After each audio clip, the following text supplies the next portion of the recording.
Assalamu alaykum. Ekran oldidagi hurmatli ko'ruvchilar, hammalarning hozirgi vaqti xayrli bo'lsin. Bugun sizlarga ayollar va da'vo programmamizning 7-sonini sunamiz.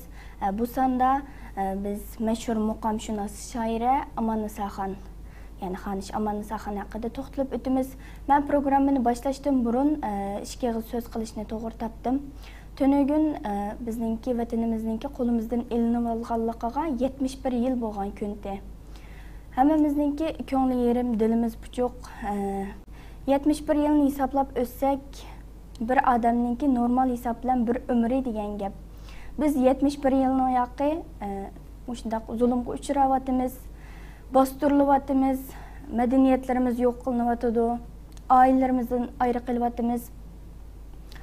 Nurg'un sabiy bolalarimiz osmonlasiya qilinayotidi. Buni deb kelsak, hozir gap bakchiq bo'lib ketadi. Deganimdek, hammamizning ko'ngli bak yerim. Bu kun biz uchun bak muhim kunda tunugin. Xalqimiz maydonga chiqdi. Ustozlarimiz sahnaga chiqib deydiganning hammani dedi va biz shaxsan men tunugunki namoyishga qatnashgan xalqimizga, ustozlarimizga minnatdorligimni ekran oldidan bildiraman. Hammalarga ko'pdan ko'p rahmat va bu so'zimning oxirida bizningki texmu halaqa o'yg'oq bo'lishimizni, inshaalloh qo'limizdan keladigan har qanday bir ishni qo'yib qo'ymay davom qilishimizni, texmu kuchlanishimizni, o'zimizni har vaqt Xitoydan ustunligimizni bildirish uchun har vaqt kuchli tutishimizni tavsiya qilaman. Bu to'g'risida jiq gap qilay degandim, ko'nglim yerimligidan ham gap uzrab ketadi, ham temadan chetnab ketamiz. Ondan sonra programmamga davom qilaveray. Bu programmada yana bizningki burunqidek aziz mehmonimiz Minavvar O'zur xonim.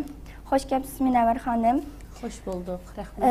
Bugun nihoyatda yaxshi bir bölümge keldik deb qarayman. Bundan burunqilarda bizga o'rnak bo'lgan. Mushum o'rnak bo'ldi, lekin bugünkisi boshqalar qaraganda texmi bakrak muhim deb his qilaman. Qanday desangiz, mushu ayollarningki madaniyatimizni qo'g'dab qilishi va bizningki madaniyatning ichida nimalarni qilishimiz haqida siz bizga ta'limotlarni berib nim qilsiz inshaalloh. Xonish Amannisaxon dedik. Burunqidek yana klassik savollarimdan birini so'ray. Birinchi savolim, Xonish Amannisaxon kim? Yani Xonish Amannisaxonning hayotini bizga qisqacha bir o'zetlab bergan bo'lsangiz. Bu ayollar ve dava programımızın 7-sida bugünkü kadar bizim programlarımızı körüp, kıymetli fikirlerini berip, kıymetli tavsiyelerini oturup koygan barlıqı körümellerimizge aldılar rahmet. Şundaqla ayollarımız için özümüzden bilgilerimizni ortaklaşmakçı boğan noktalarını hem beherlenişke fırsat bergen şundaq bir İstiqlal Televizyası'nınki ayollar ve dava programı için ben yeni bir yere teşekkür ettim, rahmet ettim. Amannisaxon meselesiga kelsak, Amannisaxon muqomshunos shoira Amannisaxon haqida bizning Uyg'ur tarixiy madaniyatimizda ait muhim o'rni bor. Lekin bizningki cemiyetimizde ya bundan burun bo'lsin, bundan keyin biz yaşagan davr bo'lsin, yaşayotgan davrimizda xalq ommasinin ko'z qarashlarida farqli bir tushunchalar bo'lganligi uchun Amannisaxon temasimi o'xshashlar bir talash tortishda qolgan, shundaqla ba'zi bir o'zaro fikrda ziddiyat keltirib chiqargan bir masala. Lekin qandaqli bo'lmasin, Amannisaxon bizning bir tarixiy mirosimizdagi muhim shaxsning birisi. Amannisaxon Saidlar xonligi davrida o'tgan bir shoira xonim, 1526 yili tug'ilgan Yarkentda va 1560 yili vafot bo'lgan, 34 yaşından ait yaş vafot ketgan. Lekin şu 34 yıllık hayatida, yani tarixlarda o'chmas bir iz qoldirgan bir ayol deymiz. Endi bizning islom dinimizningki prinsiplariga ko'ra, mesela bir ayol kişinin nakşı etişi, nakşı müzikalarını icat kılışı, müzik çalışı, onu bir tarihi mirasga kaldırışı, yani diniy prinsiplardan nurg'un kishilar tarafidan to'g'ri ko'rilmaydi. To'g'ri ko'rilmaydi emas. Asla agar buningki asl mohiyatiga qarasangiz, musiqa qismini dinimizda cheklangan bir qismlari cheklangan nuqtalar bor. Biz bugun bu yerda Amanisa xonninki naqshi musiqasini ijod qilgan naqshi musiqasini maqomlarini tanqid qilish yoki madihlash ustida emas. Amanisa xonning tarixiga qo'shgan g'ayrat jihatdagi tuhfasi haqida to'xtalsak ham uyg'un deb qarayman. Bo'ldi. Undan so'ng shu Xonish Amanisa xonninki nomininki bizga hozirga qadar ulashib, shu kunga kelguncha saqlanib qolishining sababi nima? Masalan, endi bu yerda Amanisa xonninki bu yerga bugunga qadar bir ulgulik inson bo'lib qolishining sababi meningcha u ayoldagi g'ayrat, ilm va uzluksiz izdilish ruhi. Çünkü hem de müzik icadı olsun, mesela makam icadı olsun, onu devam qilish bo'lsin, onu mesela sistemlaştırıp tüzeş olsun, yoki kitap yazış meseleleri olsun, bizning tarixda nurg'un adamlarimiz o'tgan mesela. 12 muqam derken 12 muqamni ta hozirgacha bizgacha yetkazib kelganlar arsida bu davr ichida nurg'un musiqashunoslar o'tgan, unga yangilikni qo'shgan, ijod qilgan, uni radlagan, mukammallashtirgan. Lekin bu yerda Amanisa xonning bu 12 muqam meselesida shundaqla masalan Uyg'ur musiqachilik nimasida tarixiy bir shaxs bo'lib qolishining sababi shu ayolning masalan shu davrdagi har xil ko'z qarashlar ichidami o'zining bo'lgan o'zining qiziqishi bo'lgan g'ayrati va jasorati. Mesela bu özü şehir yazışını yaxshi ko'rdik. Mesela bu Amanisa xonning tarixiga qarasak, bir o'tinchining qizi deydi. Yana bir tarixlarda aslında bir o'tinchi emas, naytli bir ma'rifatparvar bir oilaning qizi ekanligi va ma'lum sabablardan dadasining shu jangalda yashab qolganligi va dadasining ilhomi bilan dada qiz yashagan mesela ayrim uyda. Bu qizning shu uydan ma'rifat ilmini olgandan keyin o'zida bo'lgan tabiiy talant bilan birlashtirib, nayt ustalık bilen şiir, hüsnü xat yazış mesela, müzika duygusu degandek, yoki özünün güzel ahangı, bularni özünü aşağı cari qıldırışqa, ortaya çıqırışqa cesaret qılgan bir ruh. Mesela aynı zamanda mesela 16. əsrinin başları oturlar deyimiz. İslam dinimizdeki hem her tarafını için tutkan nurgun ailelerde bir kız valının bu müzik bilen şoğulanışı yani nurgun taraftan çeklengen ya ki yaxşıda qaralmagan bir vaktinin özü de Amanisa xonda özü kızıkkan özüdeki o talantını bayqagan halda öz yaxşı görgen taraflardan özünü taraf qıldırıyor şurayı. Mesela hazır nurgun adamlarga qarsangiz hazırca bir Uyg'urcha xatni to'g'ri tuzuk yazamaydı yani. Ama 13 yaşlık bir kız valının hüsnü xatda o kadar mükemmel bir seviyeye kirişinin özü yani o kız valdaki bir alayda talant ve talantını cari qıldırgan ruh. Doğru. Naydi bu bizninki hakikaten bir oynayışımızga tegishli bir iş. Yani ben bu tarixni o'qib nemqan vaqtlarimda hech bir yerda Amanisa xonninki anisi to'g'riliq hech bir ma'lumot ololmadim va doim hamma o'qigan narsamda dadasi bilan meningki bu yerda to'xtalgan narsam shuki bir qizvalni animi emas dadiningmi o'sha jihatdan masalan o'sha jihat deganim shuki bir dadiningmi bir qizvalni ashundoq ulug'vor bir shaklda tarbiyalayab chiqa oladiganligi normalda deydi-ku. Bala degan dadasi bo'lmasa yashab ketalaydi, anisi bo'lsa bo'ldi. Lekin anisi bo'lsa faqat yashayamaydi yoki yaxshi bal bo'lanmaydi deydigan bir ideya bor bizda. Amaliyotda undoq emas. Bu tarixda bizga bir dadiningki qizini mushu holatda tarbiyalab chiqqanligi va tarixga adininki yozilganligini ko'rsatib turyapti bizga hozir. Mushundan dadalarimizning bizni texmi yaxshi bizga ulgu bo'lib, mushundoq bir yetishib chiqishimizga ulgu bo'la oladiganligini ko'rsatib beryapti. Şuna dadalarning shu masalada bakrak diqqat qilishini, bütün kuchninki, bütün bolaga bo'lgan darsliklarning hammasini aniga tashlab qo'ymasdan dadalarning kuch chiqarishini umid qilaman. Undan so'ng Müşahede gap qistirib qo'yay. Qizlar öy işi qilishda, erlarga muomala qilishda, bola beqishda nurg'un narsani ayol onasini ulgilashda, masalan tomoq etishda, uylarni masalan ratlab tuzashda, uy yasashda onaning ulgulik roliga diqqat qilib o'shini o'rgansa, dadadagi qahramonlik, jasorat, mehribonlik va har narsadan qo'rqmaydigan, ilgirlaydigan ruhni dada oladi. Buning uchun yani qizlar masalan hatto hammamiz uchiq bo'lgan. Masalan o'ziga loyiq tanlagandimi dadaga o'xshash birsini tanlashni xohlaydi. Yoki dada eski bir dada bo'lsa, dadaga o'xshash birsini tanlab qolmaslik uchun tirishadi. Chunki bu yerda deyish kerakki, qizlarning, dadaning qizlarga roli bakmi cho'ng. Haqiqatan shundoq. Muşta ekrandan oldida turib, men hozir o'zimga muşta bir fursat bor vaqtida men o'zimning dadasiga rahmat ayta olay. Chunki mening dadammo mush ekranga chiqib jasoratim bilan mush ekranga chiqib vatan uchun bir kishilik xizmat qila olishim uchun nihoyatda kuchli to'pi qo'shdi. Orqamda har vaqt turib, menga destak berib, "Balam siz qiling, sizga ishonman, siz chuqur qila olasiz" deganlik uchun men bu yerda o'tiribman. Dada sizga ko'p rahmat. Undan so'ng savolimga davom qilay. Xonish Amannisaxonningki Uyg'ur madaniyati uchun qo'shgan tuhfalari qaysilar? Mushaqqat to'xtalib o'taylik. Endi biz yangidan islom dinini tushungan vaqtlarimizda masalan muzikani tamoman harom deb qaraydigan bir fiqh hukmlarimizni olgan vaqtimizda biz kichik vaqtlarimizda o'qigan kitoblarimizda danglik shaxslarni sanagan vaqtimizda milliy madaniyatimiz haqida ma'lumot olgan vaqtimizda Amannisaxonni bizning milliy madaniyatimizning miroschilari deb qaraydik. Ammo biz islom dinini o'rganib tushunishga boshlagan vaqtimizda masalan muzika tamoman harom deydigan bir iqimni ki aşna bir fatvani olgan vaqtimizda hatto bizlardanmi Amannisaxonning xuddi hamma odamni do'zax azobiga, do'zaxga chaqirgan bir naqshchilik yoki muzikchidek bir qarab bir mezgilda aşna bir qarashini bo'ldik. Endi o'tir yo'lig'imizga kelsak, qaytib kelsak, mayli u Amannisaxonning muzikani ijod qilish bo'lsin, ratlash bo'lsin, qo'ygan o to'hpisini bir yerga qo'yib turaylik. Buningdagi fiqh hukmi jihatdagi alimlarning mesela bir qism insonlarningki bergan tanqidiy fikri yoki beradigan masalan nimasi yoki diniy jihatdagi fiqhdagi hukmni bir yerga qayirib qo'yib turaylik.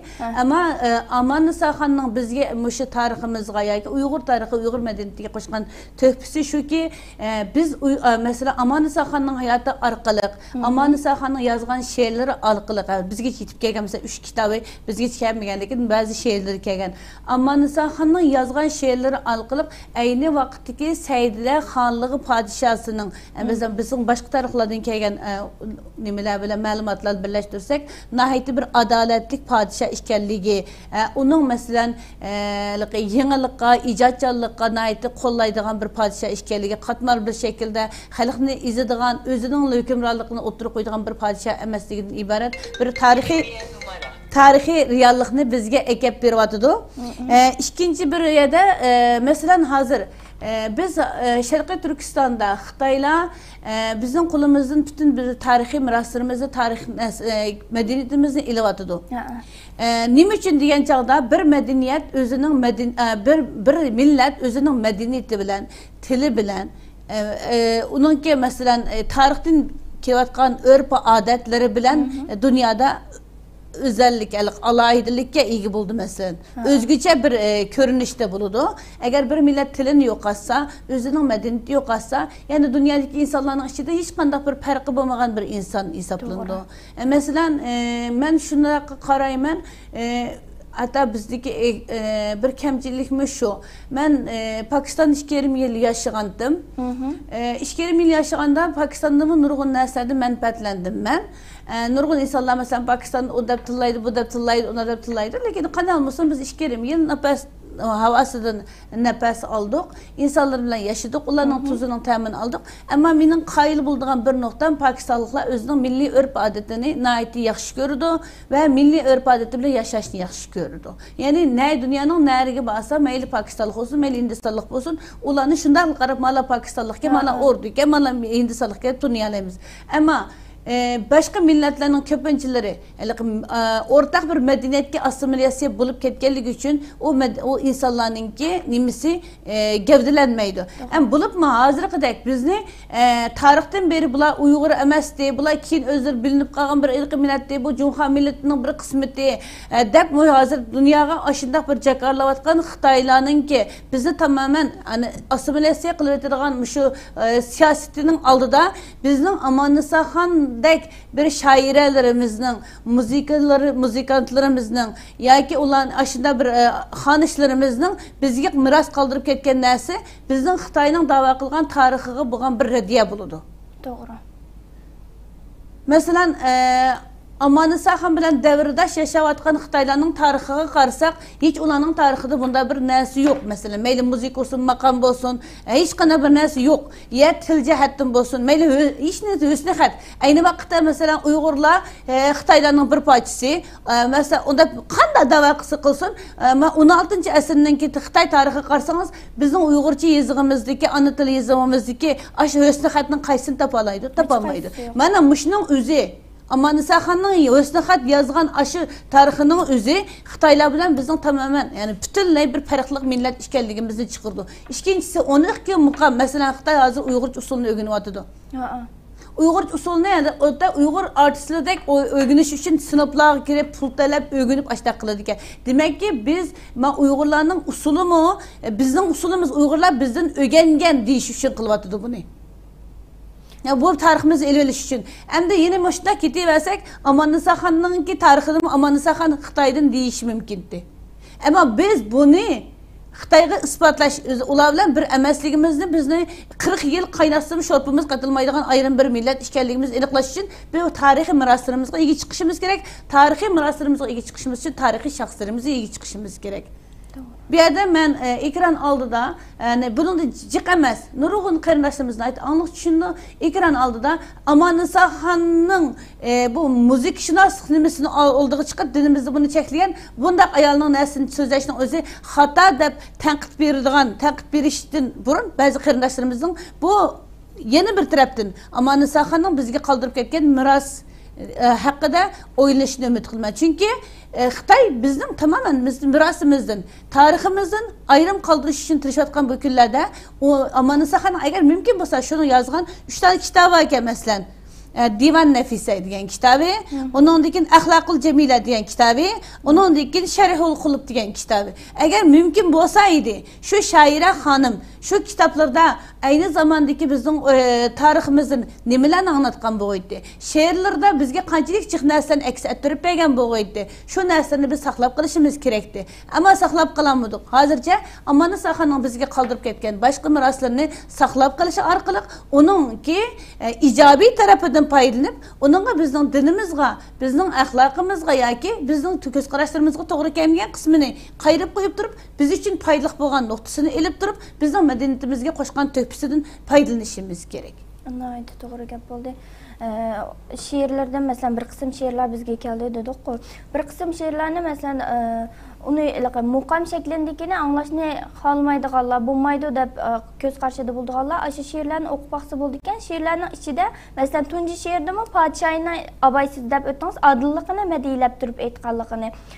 Başka şiirlerin içinde mi aşı vaktiki aşı əsrdə yaşayan Uygurlarınki qandaqlığını, xalqınki qandaqlığını, normal turmuşunu mesela bütün əmənəsini əks ettirilganligi barkan. Bunu görürmənlər izlep görüp oqub baxsa boldu inşallah. Ondan sonra sualımın axırı kelay, Uygur medeniyetini dünyaya tanıtış üçün biz bundaki nima ishlarni qilishimiz kerak? Nəhayət yuğan bir sual sordunuz. Evet. Hem bek mühim sual sordunuz. Nurgun bizni tanıydıgan körülmelerimiz mi biliyordu zaten, bizden meydanımızı biliyordu. Mesela Nozugum Kültür ve Aile Cemiyeti'nin kuruluşunu, tarihini bilimiz. Bir yaktan bizim atanızı bulmayan boyun pükü qarindoshlarimizni ve analarımızın manevi tarafını güçlendiriş bu bizden hizmetlerimizin asas bir kısmı olsa, yani medeniyetimizni qutquzuş, medeniyetimizni kelgusi nesillerge devre ötküzüp beriş, bu bizden vazifemizin asaslı gayemizden biri, hizmetlerimizden birisi. Çünkü bir milletning bayam deb o'tib ketgandek, bir milletning mavjud bo'lib saqlanib qolishi uchun uning tili, uning madaniyati intayin muhim. To'g'ri. Buning uchun biz millatimiz, milliy madaniyatimizni saqlab qolish faqat mushu tarafdan xizmatni ustiga olgan jamiyat, tashkilot yoki shaxslar qarashli bir masala emas. Bu hammamizning o'rtaq madaniyatimiz. ortak medeniyetimiz. Mesela yeni bir kıtım burunki programlarda ben bu toğuluk kançık toxtaldım ama toxtalğanım esimde. Biz her zaman Şarkı Türkistan'da unda zulüm oldu, munda zulüm oldu, av olduk, mav olduk deb haqiq ahvalını qanchalik vaqirab, chaqirab, mesela yig'lab desek mi, insonga çünkü ağır bir tema bo'lganligi uchun nurg'un insonlar quluqini itilishga yoki bir amal qilib shu temadan uzoqlashib qolar ekan. Chunki u ko'ngil qo'shiladigan bir narsa emas mesela. To'g'ri. Hani her biz so'zlaganlarning ko'nglimiz yerim, anglaganlarning ko'ngli yerim bo'ladigan mesela. Hatta şunda bir zulüm bağımı degidek gumanda kaldığan mesela.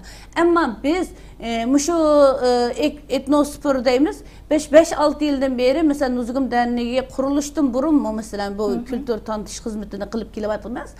Aşının aldığı mı biz mesela kigiz öylerini bizi doğuk, onun içinde Uygurlarının büyüşügüden tartıp, tutasıdan tartıp, yemek içmegiden tartıp, kiyim keçeklerden tartıp mesela koyduk. Her bir kirgen adam onu köygendeyken Uygur degen kanda bir millet işkelliğini köydü.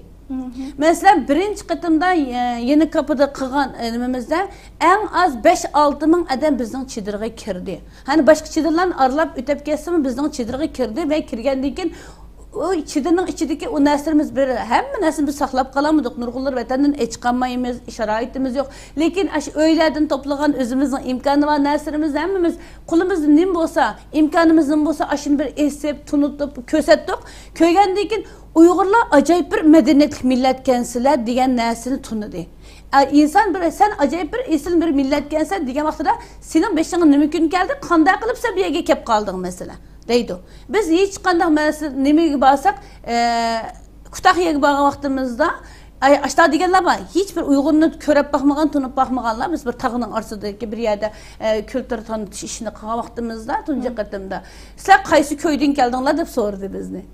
Diyendi ki biz ulağa oturup medeniyetimizi tunuşturduk. Ma bizden mandak nesimiz, ma bizden mandak nesimiz. Ha deyip. Ondan bolsa sizler bu yek nemi kıgıl geldinler. Diyendi ki biz kiliş tarihimizi anlattık.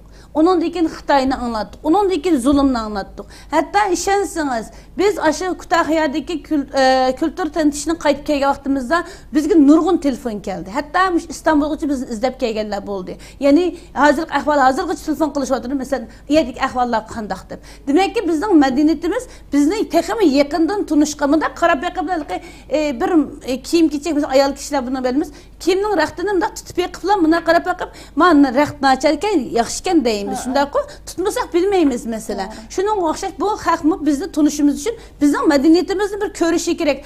Yasıgan neslerimizge, tutkan neslerimizge, tızgan neslerimizge, işletken neslerimizge karab bizim özellikimizde, artıkçılığımızda bilirken bir yerde. Bilgendikin toğra bu kadar bir tarih var, bu kadar örpa adeti var bir milletken bunda bular nim boldu. Ondan beşimiz bunda bir külpet geldi, bunda musibet geldi, bunda zulüm kilovatı. Dokta, sizler ularını nimiş kılgan, nimiş kulağında kılıdı. Yok, biz ulara işlemi kılmadık, bizim fakat günahımız. Birisi Müslüman boğallıkımız, birisi Şarkı Türkistan'ın ilgisi boğallıkımız, şu güzel toprağının, şu bay toprağının ilgisi boğallıkımız. Bizim ulara hiç kandak okşamağallıkımız, meyli medeniyet cihetten, busun til cihetten, busun hiçbir cihetten okşamağallıkımız için biz bu zulümünü körvatımız. O zaman ular haksız, sizler haklı kendisiler. Mana milli medeniyetimizin bu bir. İkincisi bu milli medeniyetimizin çın tutuşunun yeni bir artıkçılığı biz milletin bu örpa adetiyle bir arada oturmuz. Mesela okşaş lağma yeyimiz, okşaş nan yaxşı görümüz, okşaş kiyim keçek, okşaş öy bisatlarını yaxşı görümüz. Bu milli medeniyetimiz bizni birbirimizge bağlap durduğun neyse. Hatta mesela ballarımız mı biz vay balam bizden Uygurlar munda medeniyet milleti munda hüne kol hüneri van sıbattı munda işşantı o gap kuruq nazire hiç kim anlamaydı çünkü telefonu qarab oturdu ama bizden öylerimizge kirgen ballarımız bizden kiyim keçeklerimizge qarasın yemek içmeklerimizge qarasın ve öy tutuşlarımızga qarasın ki qaragandayken ha Uygurlar bunda milletken mesela nurgun mesela atanısı milli medeniyetini tutkan ailelerde balları Uygurlarga nispeten mesela mayli dünyanın qayarda tuğulsun ma bizden milletimizin kiyimi ma milletimizin tamaqı deydigan bir gurur buludu mesela. Eğer sizler mişege muşinçilik nesini elip kilalip sizler bizge muşinçilik memleketimiz qanchalik chiroyliqdi buğuyda sizlerning degan baxtlik o'zinglarning memleketida yaşadinglar muştaq narsani ko'rib yeb o'ynab ko'rib yaşadib sizler biz nima shunday narsani yaşayamadik. Ballarda vatanga nisbatan bir sevgi paydo bo'ladi ekan. Buning uchun milliy madaniyatimizni saqlab qolish, ham tarixiy merosimizni saqlab qolish bo'ladi, ham o'zimizning milliy kimligimizning Xitoylar bilan tamoman o'xshamaydigan bir millat ekanligimizni bildirdi. Yana bir jihatdan biz madaniyatimizni kelgusi naslimizga qoldirib, millatni sog'lom bir shaklda, sap bir shaklda kelgusigacha saqlab qolishimiz uchun milliy madaniyatimiz intayin muhim deb qarayman. Bo'lib, shuning uchun mana shu ekran oldidagi barliq ota-onalarimizga deyman, mayli qaysi davlatda qanday hashamatlik, qanday dachilarda, qanday muhit yashasangiz yashang, lekin cho'qim bir uyingiz, bir yeringiz milliy bo'lsa. Buni Anqara. Anqaradagi milliy uyimizga nurg'un tanqidlar ketdi. Uyingni vosijib qilsa u bu deb. Amaliyotda yerga berib ko'ygan odam o qadar bir suyundi. Har qanday, masalan, men 2-3 qatim tudim, masalan, berib yig'inning oldida yasash uchun bir bodiq o'lchalarini oldik, ichidagi narsani tuzdik. Ikkinchi qatim berib ichidagi narsani bir ratlagan bo'ldik. Uchinchi qatim ana oxirsidagi o'lchamlarni oldik, kamiyalarimizni. Yana o'zimizning xuddi o'zimizning uyiga borgandek bo'ldik. Men hammadan muhim kirgan har qanday bir odam, o'zimning uyiga kelgandek bo'ldim, vatanga kelgandek bo'ldim. Hani hatta ba'zilarining ko'zidan yosh chiqib ketdi mesela. Ya'ni oxirida men aslida men durumni ishlatmayman telefonda va Face'ni zaten ishlatmayman telefonda. Men bir durumga chiqarib qo'yaychi deb chiqarib qo'ygandim. Aramızda münasebetimiz üzülgen 5-6 yıl bo'lgan Türklermi bu nada bu sizlarning men dedim ki Sharqiy Turkiston madaniyatining Anqarada yansıması yani ifodalanishi deb yozib qo'ydim arsiga temini. Yozib qo'ysam o kadarcık Türklerden menga ayrım yazıptı. Ne kadar güzel bir medeniyetiniz var. Hem degende hazır maçta öyle bağımı degende yok. Hemesini çıkıp etti desem o Xitoydan bir muncha tilidi ular. Hani tarihteki bu kadar güzel bir medeniyet yok qıptı deb. Yani nurg'unlari hatta Anqaraga berib aşağıni ziyorat qilamiz degan narsaga keldi. Demek ki bizning o parlaq bir medeniyetimiz bizning texim yaxshi tunilishimizga ve hatta dünya medeniyetiga tahrar bir töküp qo'shishga vesile bo'ldi deb qarayman. Shuning uchun har qanday bir oilada milliy madaniyatga alayda ko'ngil bo'lsak, qanchalik assimilyatsiya bo'lib ketsak bo'lib ketaylik, ammo oilamizda cho'qim milliy madaniyatimiz yashaydigan kiyim-kechaklarimiz, har birimizningki kiyim-kechaklarda, faoliyatlarimizda mush milliy madaniyatni yashaydigan bir urf-odatni yoki odatni hammamiz shakllantirsak deb o'ylayman. Nihoyatda yaxshi gap bo'ldi. Madaniyat degan vaqtida madaniyatninki, milliy madaniyatninki ufqini hozir shunday aniq bir tushungan bo'ldik. Xitoy qancha bizning uylarimizdan chiqib yetib, bizningki Sharqiy Turkistonni tub-tuz qilib atgan taqdirdimi? Biz abayim dedans bizni bir qozonga selib qaynatsimi, bizning o'xshamaydiganligimiz yana bir yerdan ulardan chiqib turdi. Chunki biz o'zimizningki milliy urf-odatimizni, madaniyatimizni uyimizning ichida, sirtida, teshida, hovlimizda, hatto butun hamma narsamizda ishlatib kelayotganlar bo'lganki, Xitoylar o'z madaniyatini qildi-da, lekin u işte faoliyatlarda anandekin bir sat kiyimlarni kiyib qildi. Bunda qarab, Xitoy ekan, ma'u deb başka davlatdan kelganlarni ham qilmasa balki bilmasligim mumkin, ammo Uyg'urninki mushu chiroyiga qarasimi o'zininki Uyg'urligini, madaniyatini, masalan do'ppilarimiz, konvoylarimiz, atlaslarimiz, ashlarning hammasi bizni ashlardan ayirib turadigan ashning qo'lida bizniki faqat bostirilib qolganligimizni ifoda qiladigan narsalarimiz bo'lganligi uchun madaniyatimizninki qanchalik muhimligini tushuntirib o'tdingiz. Men bu madaniyat nima uchun madaniyatni saqlab qolish bek muhim degan savolni so'ramoqchi edim, siz javob berib o'tdingiz. Münevver ustoz bizga ko'rganinglardek madaniyatning muhimligini, saqlab qolishimizning muhimligini tushuntirib berdi. Boshda degandek bu temamizdan bu bir talash tortishga kirib qilish ehtimolligi yuqori bo'lgan bir programma. Lekin oxirgi kelganda bizningki bu programmani nima uchun qilganligimizni va sizlarga nima uchun sunganligimizni nihoyatda aniq bir shaklda tushuntirib o'tdi. İnşallah to'g'ri tarafini qabul qilib, sizlar yoqtirmaydigan tarafi bo'lsa, bir chetga qayrib qo'yishinglarni umid qilamiz. Bu programmamiz Alloh xohlasa davom qildi. Sizlarga bundan keyin bizningki Uyg'urlarimizning ichidagi mashhur shaxslarimizni, islom tariximizning ichidagi mashhur ayollarimizni sahnaga olib chiqamiz. Alloh xohlasa vaqt munosabati bilan bugungi programmamizni mishada oyoqlashtirgan bo'ldik. Qanday talab fikrlaringlar bo'lsa, fikr qismiga yozib qo'ysanglar bo'ldi. Sizlarni Allohga topshirdik. Allohga omonat.